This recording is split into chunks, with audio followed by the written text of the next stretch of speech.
Y is recorded in front of a live studio audience. Are you familiar with the infinite monkey theorem? Do I look like I'm familiar with that? The idea that a particular number of monkeys, all given a typewriter, will sit down and eventually one of them will create the works of Shakespeare. Oh, yeah. Okay. Yeah. Or as Eddie Izzard said, they would do that, but there'd probably be more references to bananas. Yes. So, but there's a group of mathematicians from Australia's University of Technology, Sydney, say that the idea and the concept of it are, quote, misleading within the confines of our finite universe. They claim that any number of monkeys sitting in front of a typewriter pounding away will eventually create the works of Shakespeare is incorrect, because there is technically a finite amount of time, and as they say in the article, a finite amount of monkeys. So This is what you wanted to talk to me about? So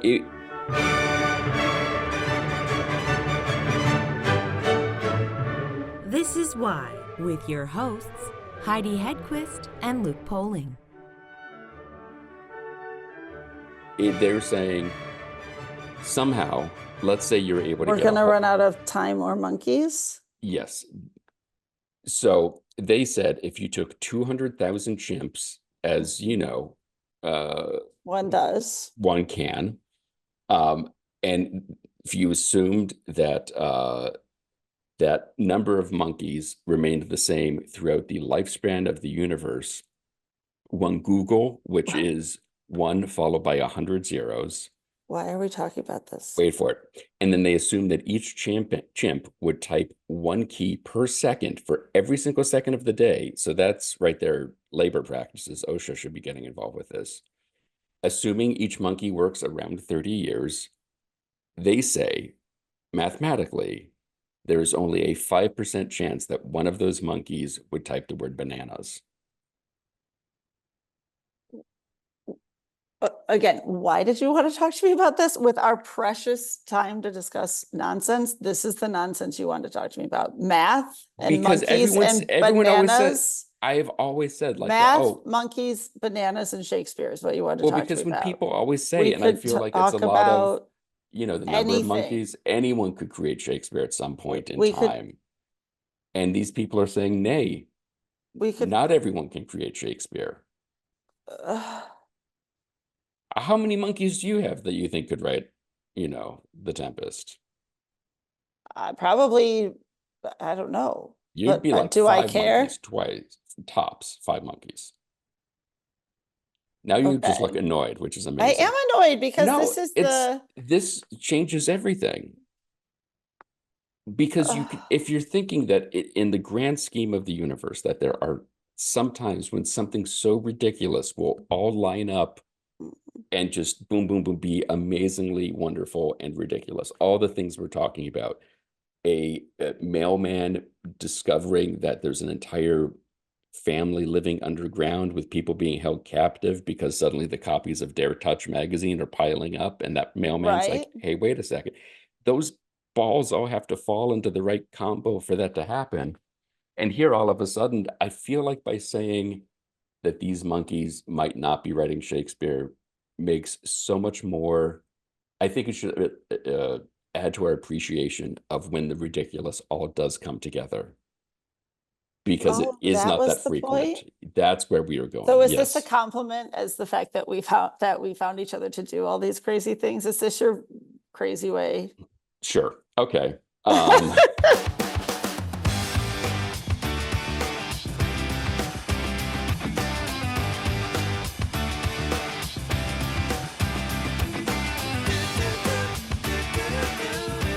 This book is... Because he's already upset. I'm not upset. He is. I have questions. I have questions. So before we even start, I will make note to you the first words in the book in the introduction are that this is a book that's made to cause arguments. It is. Which is great. So, and it's a lovely book, just physically. It's awesome. To hold, to flip through it. It's great. You can put it on your coffee table and make your guests angry. So in putting this together, 501 records from the 90s, averages out to obviously 100 records a year. What were your qualifications for a record to be considered to even have a shot at making this list? Sure. Well, you know, as we say in the title, essential albums. So now everybody has their own definition of essential, but for me, it is this kind of odd alchemy of quality, the quality of the actual album taken on its own, the impact it had either commercially or in terms of influence and buzz, if you will, lip service at the time it was released. And then from the perspective of 30 years later or so, how has it held up, not only as a piece of work, but in defining that particular decade?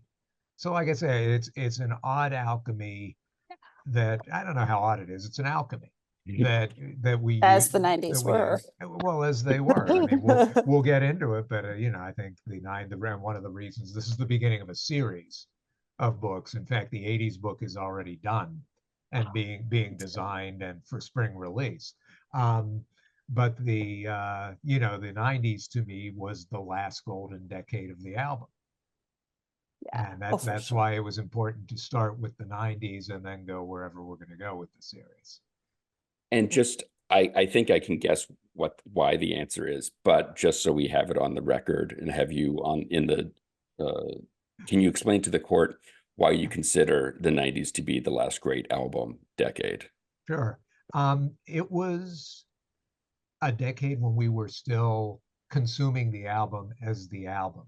A #1 album on the Billboard chart was selling 600, 800,000, 1 million copies a week. We were listening to albums in their entirety still as pieces of work. When you were having conversations with friends about music, you were referencing an album and not just the hit track, but the deeper tracks on the album and the album experience. It was also a decade when we had all sorts of music exploding on us. I mean, rock is rocking was there, but hip hop, which had started its ascent in the 80s, really exploded in the 90s. Country had a new renaissance in the 90s. EDM, electronic music, came up, you know, really came up from the underground into the mainstream in the 90s to such a point that you had Madonna and Cher using it to revive their careers. So you had all of those. And then, you know, as we got towards the end of the decade, Napster, PTP, file sharing, and really the beginnings of the streaming landscape that dominates our music consumption now. So, but there were still those moments. I mean, we were excited in the 90s when an album was coming out. And, you know, and that hasn't really, it was at the turn of the century that began to go away. And now it's almost, we get excited about an album for 5 minutes and then we're on to the next thing. So that's what really made this such a striking decade to me. It's insane when you talk about how many copies were sold in a week like that. You know, now what you have to sell to hit the top 10 or even #1 is. Yeah, now I think it's like, you know, you 15,000 copies get you into the top 10. Yeah. It's so I don't know if we should just dig into it, but Exhibit A, I feel like, not to use your own words against you, but REM's Monster, obviously out of time, automatic, they get name checked. New Adventures in Hi-Fi gets in there. I think I see why you did that, but Monster seemed like, to me at least, and I understand we're getting into minutia, but it's okay.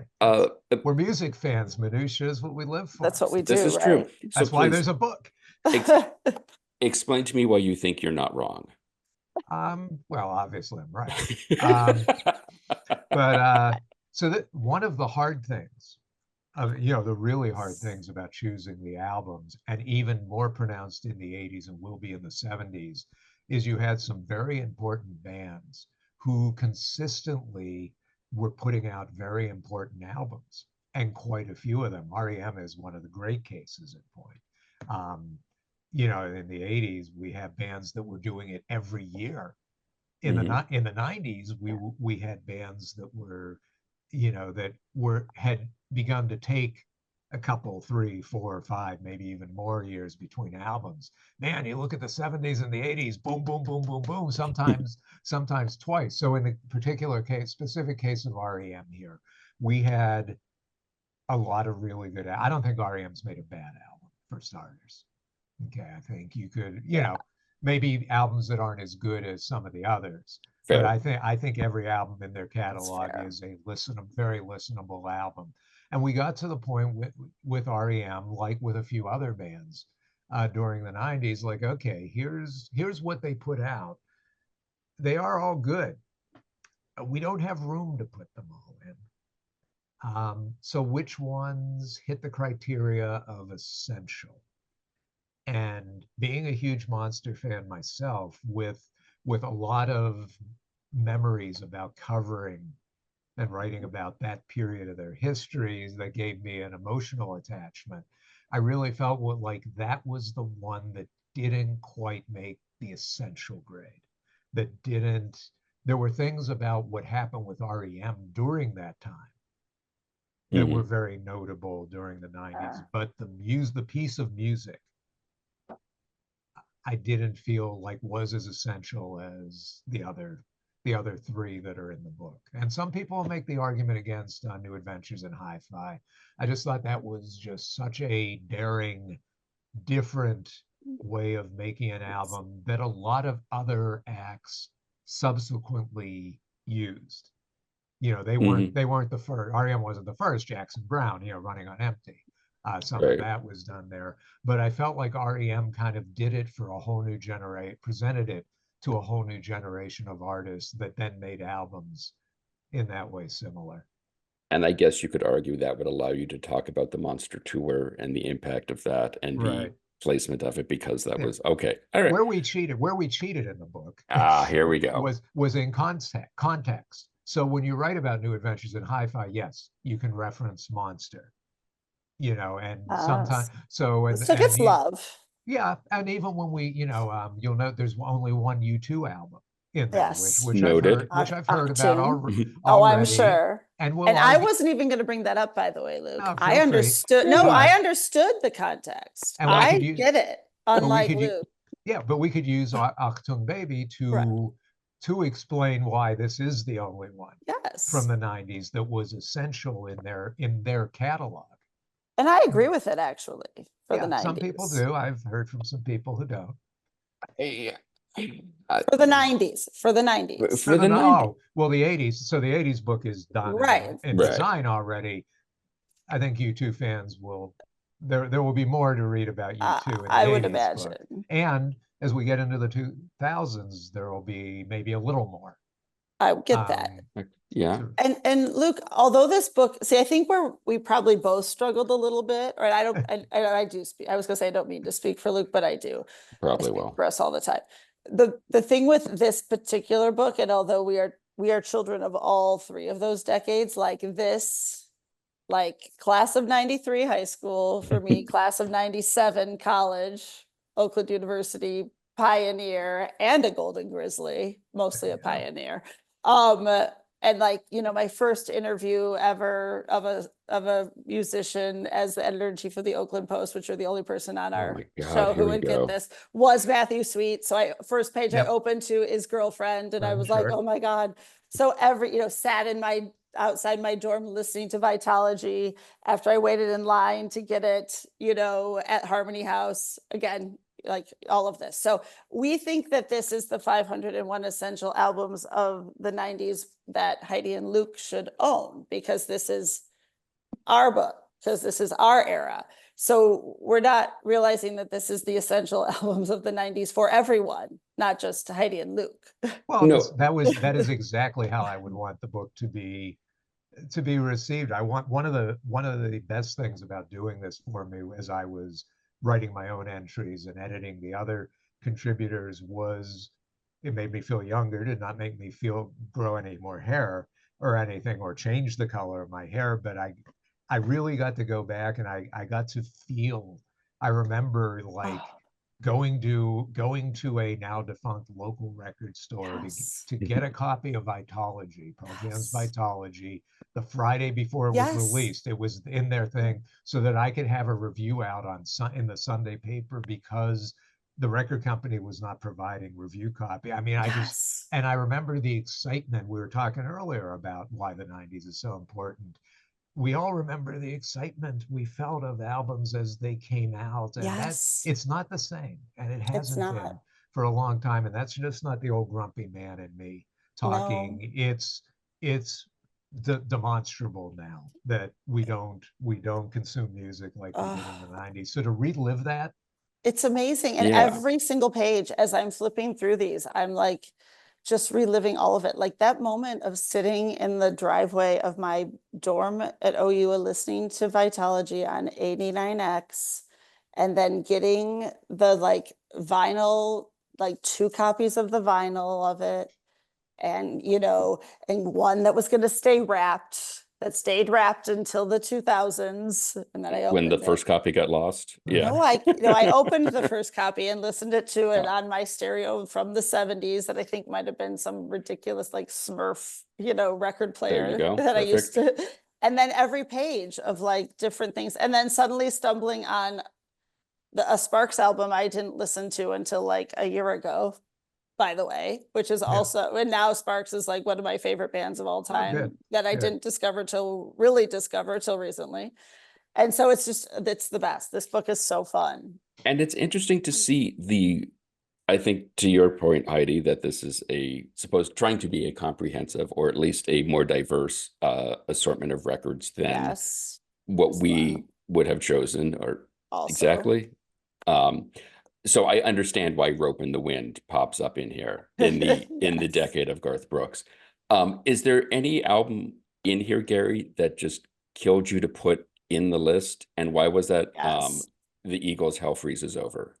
I didn't have a problem with that, because that was a big moment. Well, this is That where we album defer. when it came Yeah. out. Well, it was, Luke but also. it was one of the defining moments of music in the 90s. It really is. Mhm. The Eagles return, them choosing to do it in a different manner, that kind of unplugged nature of that album, and then what that set in motion after the arrival. So that particular album, music geeks like ourselves, would have loved being flies on the wall. And so there are a number of Detroit writers who are contributors in the book. And as we were compiling the list, we would frequently, all of us would be in the same row at a concert reviewing it. The people around us, I think, were ready for rumbles, for like the weapons to come out. as we were talking and arguing about who should be in the book, including somebody in my own house. I got very acquainted with how comfortable the patio is to sleep on during this process. And, given my particular druthers, a lot of the pop stuff, I don't know that that Britney Spears' first album would be in there, or the NSyncs, or the Backstreet Boys, Savage Garden. Oh, God. Yeah. But these contributors made the case. We had, again, passionate, sometimes loud. If you can be heard over Iron Maiden, you're having a passionate discussion. Yes. And they made the case. So I went back, and when I went back and hemmed and hawed and thought about it and stroked the beard and tried to be thoughtful, I took those arguments into account, and there they are. So I wouldn't say it killed me, because I know I personally, having been through the exercise we went through of choosing these 501 from a long list of more than 2,000, I understood all the argument and respected all the arguments, and anything that's in the book that wasn't necessarily something I myself would have picked. The case was made, and it was made very, very convincingly. Even if I shake my head when I turn the occasional page and like, oh yeah. I love it. Well, my personal tip my hat to you was that just being in America was that Woodface made the list. Yeah. My favorite band of all time. Yeah, So, that was, and then you'll be happy in the 80s book too. oh, good. I'm Um, glad. I mean, I'm yeah. happy anyway, but Yeah. yes, I will be And happy. yeah, but it, the process was, there was a bloodletting, Oh, and yeah. there are a lot of there are some very personal albums, among my favorites that weren't in here, but yeah, they didn't measure up to the essential. What would Yeah. those be thing. for you? I'm not equivocating to say I forget.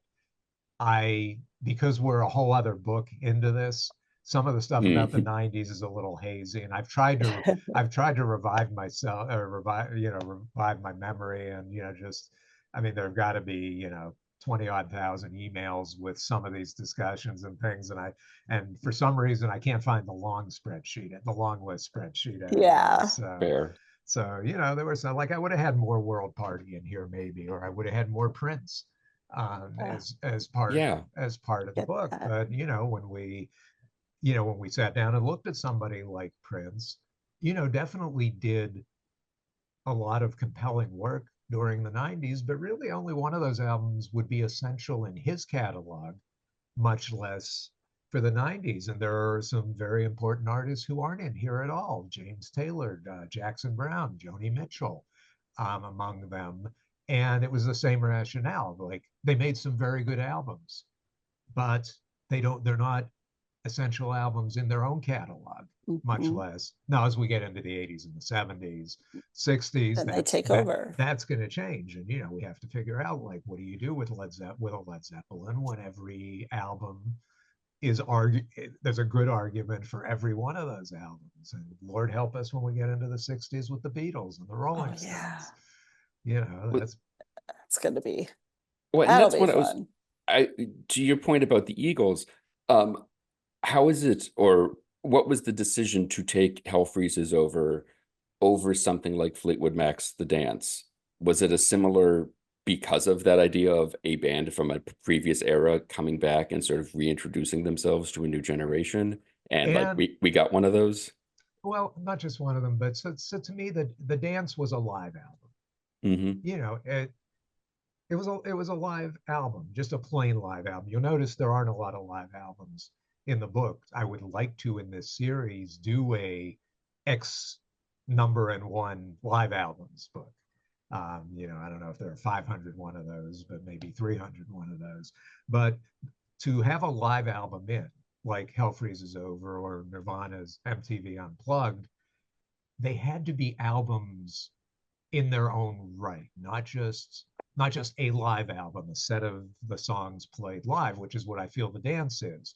But they were Mm-hmm. played very well. It's a good live album, but Right. it didn't take the story forward. It didn't impact other than being a Fleetwood Mac reunion.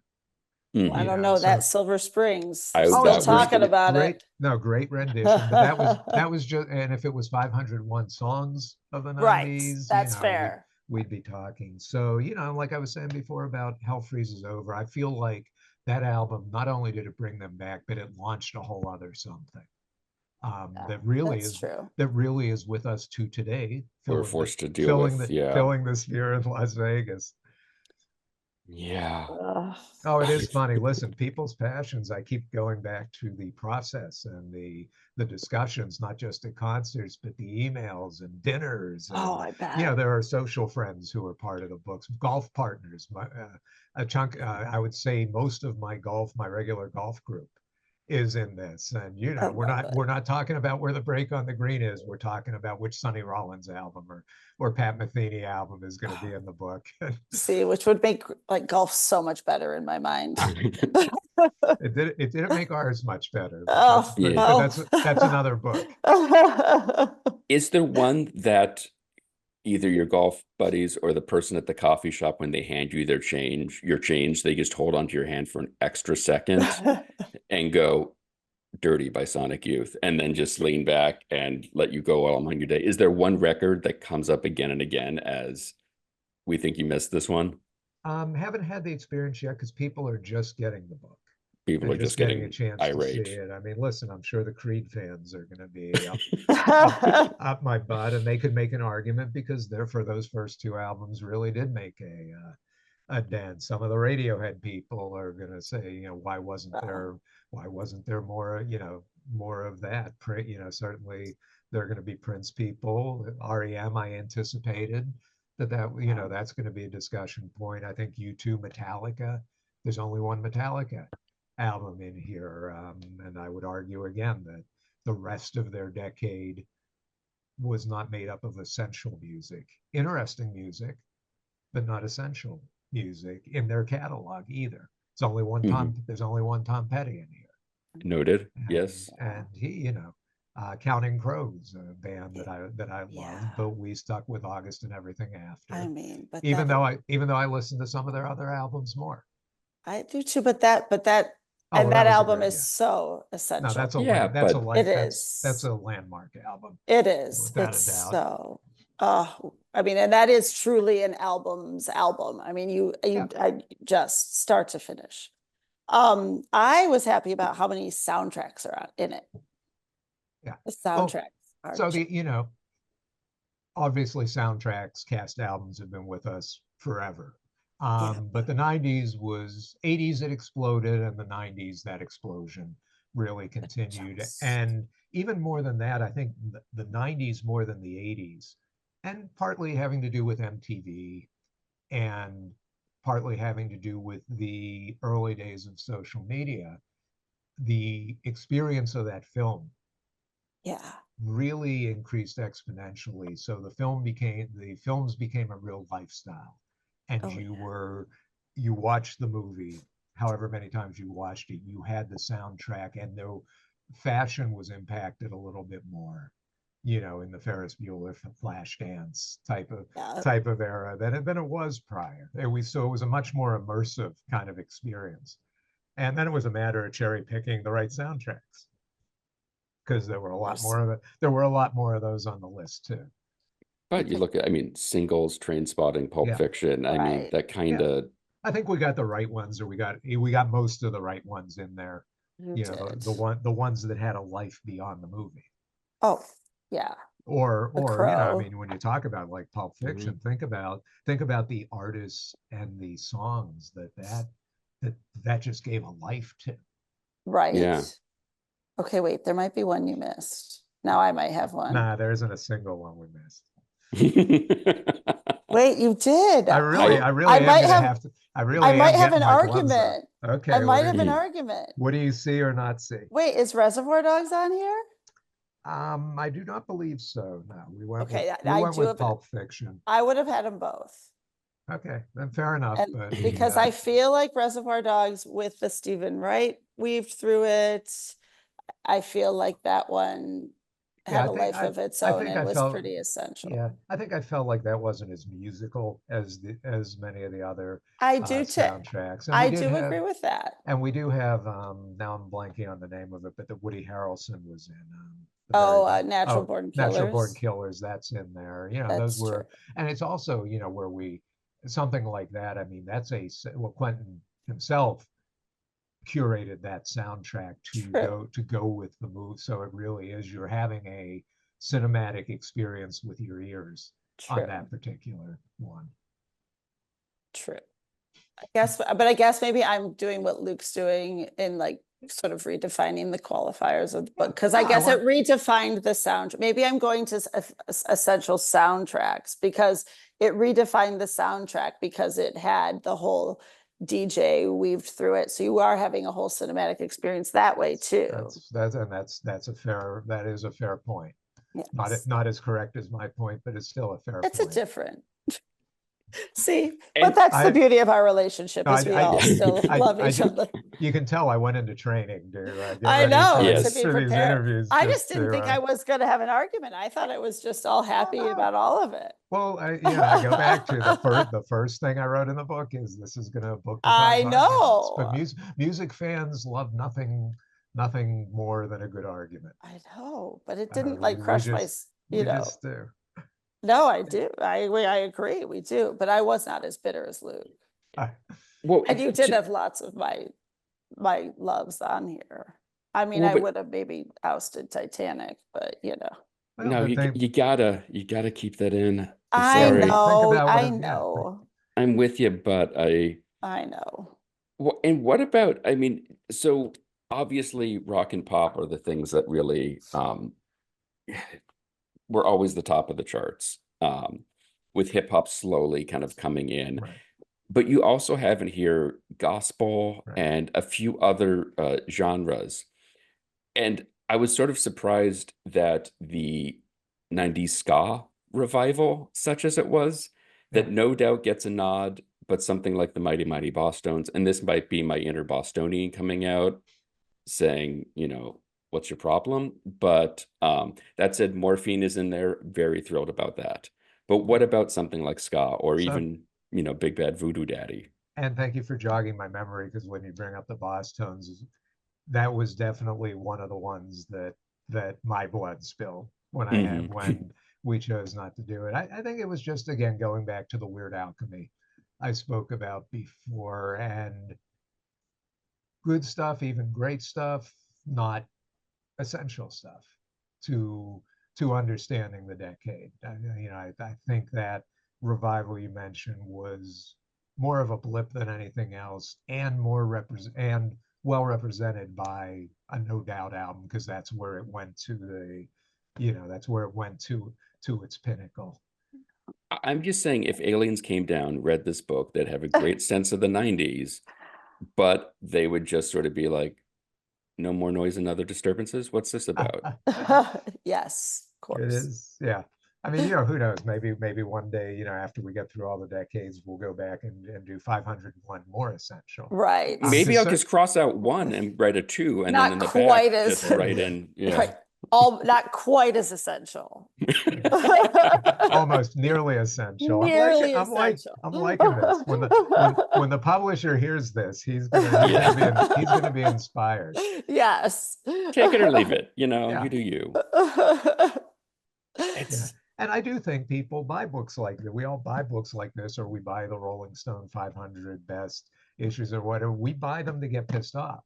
mhm. This As does much as not we piss me buy off them to nearly get. as much as that does. Okay. Well, Like fair this, enough. this feels like right. That Well, doesn't feel as And right. well, and this is music lovers too. I mean, Right. even though there's a lot of professional journalists, music journalists involved in this, there's also musicians and friends of mine who are articulate music enthusiasts. Yes. And so we had those kind of viewpoints. We did approach it with both a fan and a scholar perspective. Which is the perfect balance, right? It was a nice balance. Yeah, that is the And perfect the publisher balance. himself, my editor at the publisher, is a fan. So he Awesome. was a great sounding board as well. And then it's funny, when it does get to like the copy editing and design staff, you start to hear stuff from them. They're like, why wasn't this Right. tough? The book's done. Just design it, okay? It's so interesting, because I feel like there's a lot of pages you flip through and go, I understand why this is here, or yes, and does Fountains of Wayne get a nod in this? Oh. Um, Now we're both no, we're this is really funny. Yeah, getting- I did Oh. see Ivy show up. I did see and- Ivy, and you're able to acknowledge the genius of Adam Schlesinger. Yes, but Right. And I have a oh, feeling but Fountains of Wayne didn't, and that would have been on that list with the Bosstones, that I was working. That would have been one I was working to get Okay, in. well, I Yeah, thank we you did for it, okay, the then that's okay then. If you Yeah, but Thank if we you you for did the get fight. tried, And I the think, fight and is again, Ivy was a way to have an Ivy in the cheating mode, was a way to acknowledge Fountains of Wayne. yes, in we the, get that. So that's kind of, that is kind of the way we did it, in order to acknowledge more than 501. And right. but also to explain, hopefully continue to define what essential is as Right. people go through it. I mean, No, but- as someone who lived through this, I feel like it is a pretty good it's I mean we're really compendium of yeah. Yeah. Well, and Thanks. thank you. And thank being you. I'm us, gl- I'm like the glad- fact that there's only a smidgen of our faves that we're calling out here is very impressive. Listen, Tom Waits made the cover, so Yeah. I'll take that Right. as a win. Yeah. No, listen, we did our best. We stand by this. But music is so subjective and so passionately subjective. I think I'd be disappointed if there was a universal uh, you know, judgment that, yeah, you did it, you nailed it. That's the 501. There aren't any others. It would be like, well, why did I compile Right. that list of 2,300 or whatever it was, and go through a month's worth of vetting and arguing and, you know, concerning fans at concerts around us that they were going to be involved in a rumble. If it was, Right. but we did work hard to be very representative, but not gratuitously representative. Nothing is in here because, oh my God, we have to have teen pop or we have to have this or that. Right. It was interesting and challenging to bring in genres like gospel and really measure. I learned a lot. You're measuring, okay, so what is the criteria of essential for a gospel album Yeah. in the 90s, and then how did that evolve from the 80s and 70s and from before as it became bigger business, with major labels releasing gospel albums. So that was a nice bit of discovery for me, was just to learn more about that genre and that industry.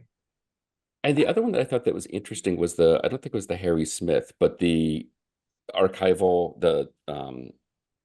is it the Smithsonian? I can tell you what the cover of it looks like, the box Yeah, set of I'm trying to remember what it is now too, and I remember it.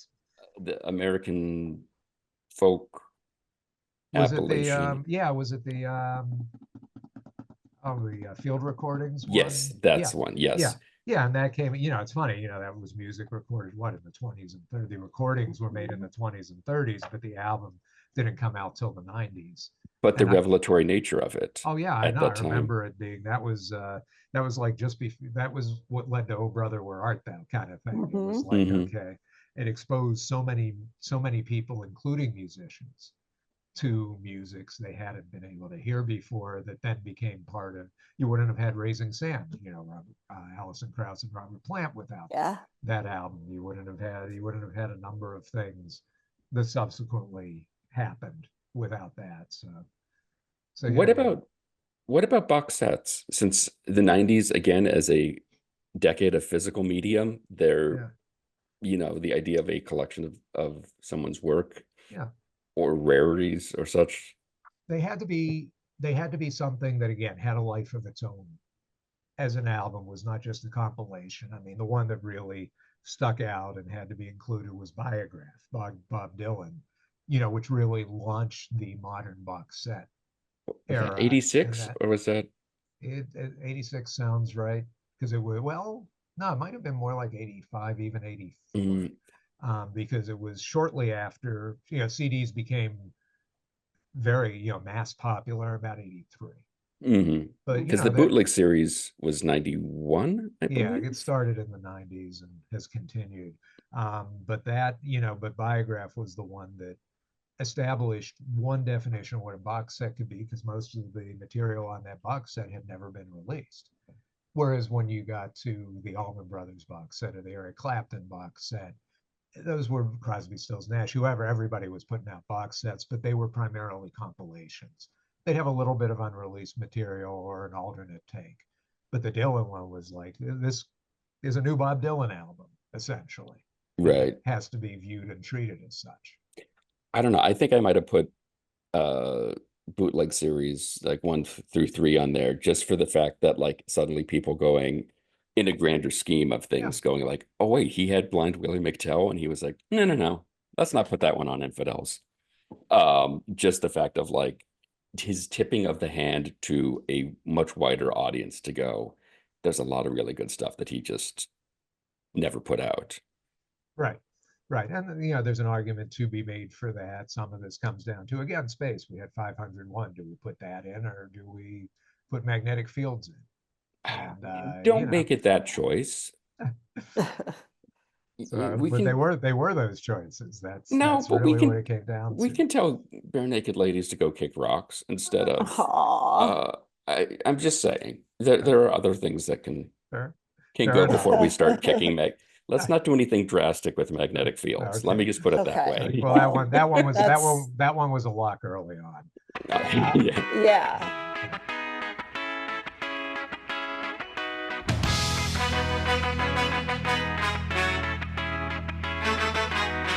501 Essential Albums of the 90s, the music fan's definitive guide, edited by Gary Graff, is available wherever you get your books November 5th from Motorbooks Publishing. Why the Podcast is produced by the Professional Production Company. Please be sure to rate and review us on Apple Podcasts because we're shallow and need constant validation. For more information, you can check out our website, whythepodcast.com. And like everyone else, we're on Facebook, Twitter, and Instagram. Today's show was recorded and produced by Heidi Hedquist and myself from our world headquarters located on the second floor of the professional office building, centrally located downtown. Our reluctant executive producers are John Sauvé and Sandy Stone. Our willing producers are Rachel Allen and Randy Jeanette. Our intern is Zach Jackson. This one's for Philippe. Thanks for joining us. Flash, we're coming home.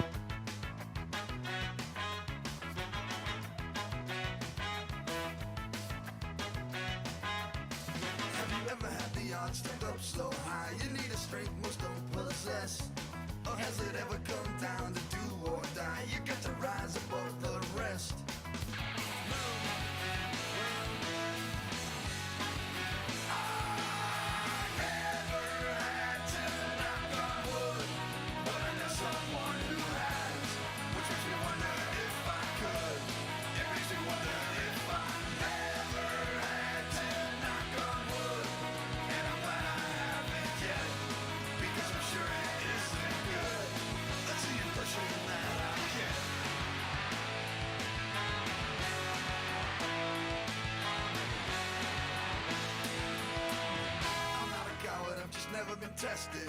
I'd like to think that if I was, I would pass. Look at the tested and think there before the grace go on. Might be a coward, I'm afraid of what I might find out. Never had to knock on wood, but I know someone who has, which makes me wonder if I could. It makes me wonder if I never had to knock on wood, and I'm glad I haven't yet, because I'm sure it isn't good. That's the impression that I get.